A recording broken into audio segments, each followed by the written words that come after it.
धीरे धीरे रोचक होउछि घसीपुरा निर्वाचन मंडलीर निर्वाचनी माहौल। केतेबेले स्वाधीन प्रार्थी निजर शक्ति प्रदर्शन करुछन्ति तो आउ केतेबेले धारणा रे बसुछन्ति। घसीपुरा निर्वाचन मंडलीर स्वाधीन प्रार्थी सौम्यरंजन पट्टनायक पुलिस पक्षपातिता करुवा अभियोग रे रामचंद्रपुर थाना सम्मुख रे शह शह समर्थकों सह धारणा रे बसिछन्ति। गतकाली सौम्य रंजन को समर्थन करुवा 8 जन को पुलिस गिरफ्त करी कोर्ट चालान कर गोटे घटना नुहे पूर्वर पुलिस एभली कर सौम्य। बीजेडी विधायक प्रार्थी बद्री नारायण पात्र इशारा रे पुलिस समर्थकों को टार्गेट करी गिरफ्त करुथिबार अभियोग आनिछन्ति सौम्य पट्टनायक।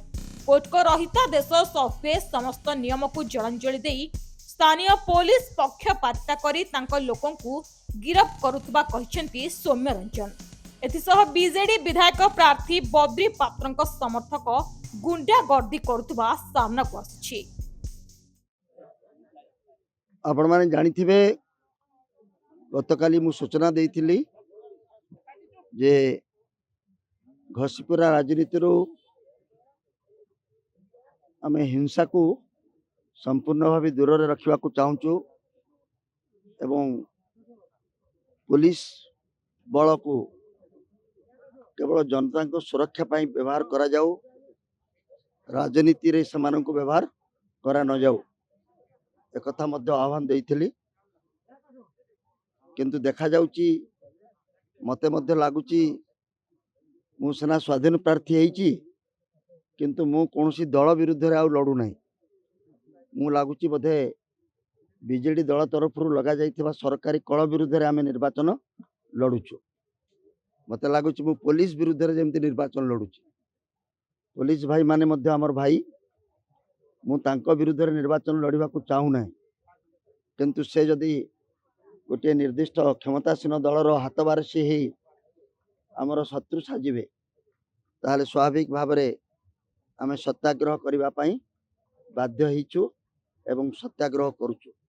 एक कथाटी आमे स्वाधीनता आंदोलन समय महात्मा गांधी को ठारू शिखिचु।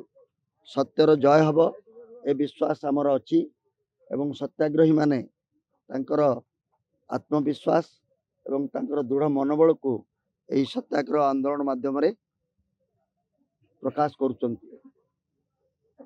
खलना हत्याकांड संपर्क रे आपण सब जानती।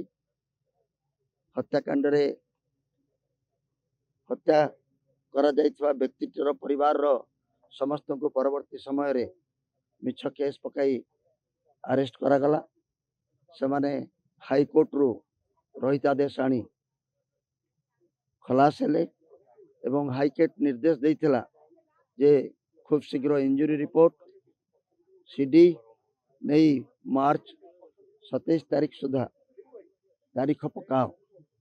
वर्तमान प्रश्न उठुची ए कार्यगुड़िक कहार एते दिन गला सीडी रिपोर्ट कहीं देल ना, एते दिन गला कहीं तुम्हें इंजुरी रिपोर्ट देल ना, एते दिन गला कहीं तुम तारीख उठिला ना।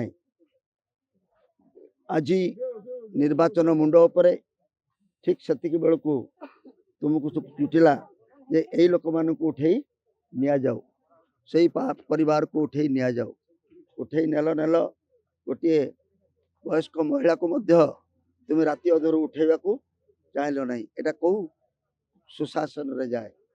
नवीन बाबूंकर महिला प्रीति एथुरु बेस जना पड़ुथबो एवं सुप्रीम कोर्ट मध्य महिला मान को सम्मान सहित आईन कानून व्यवस्था रखा किसी कार्यानुष्ठान ग्रहण करने बेले नजर देवाई कहुला।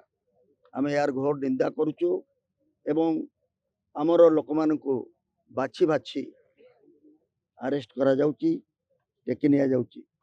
आज तांकर तो नुआ नेता आसुचंती आम अंचल को प्रचार करने एथिरे मना नहीं।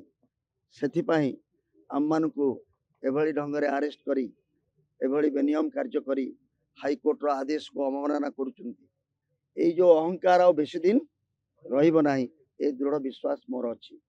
एवं आज जो माने ए प्रकार क्षमता को व्यवहार करी प्रबल अर्थ को व्यवहार करी जो अर्थ से व्यवहार करुचंती आणुचंती कोठू एई आम माटी तले थिबा संपत्ति को लूट करुचंती सेई पैसा को आम विरुद्ध रे गुंडा बदमाश मानक उपरे खर्च करी व्यवहार करुचंती एकथा को हसीपरावासी आउ केबे सहिबे नाही मु आसीची केवल एई संग्राम करिबा पई एइथिपाई पुलिस बाबू मानकू तांकर पुलिस भाई मानकू निवेदन करुची आपण मध्ये आईन श्रृंखला रक्षा करिया करबे एई कथाटी को मन रखिबे आपण बीजेडी रो पुलिस नुहंती आपण सारा ओडिसा वासिंकर चाहूँ मुझे बस एतिक मत न्याय दरकार मत दियर मानक मत देढ़ मान जो बिना दोष नहीं निर्दोष छाड़ी दिखाते एतिक मुझे निर्दोष जो मैंने मो स्वामी की माते से फांसी दंड दि जाऊ एतिक मुझे न्याय मिले दंड।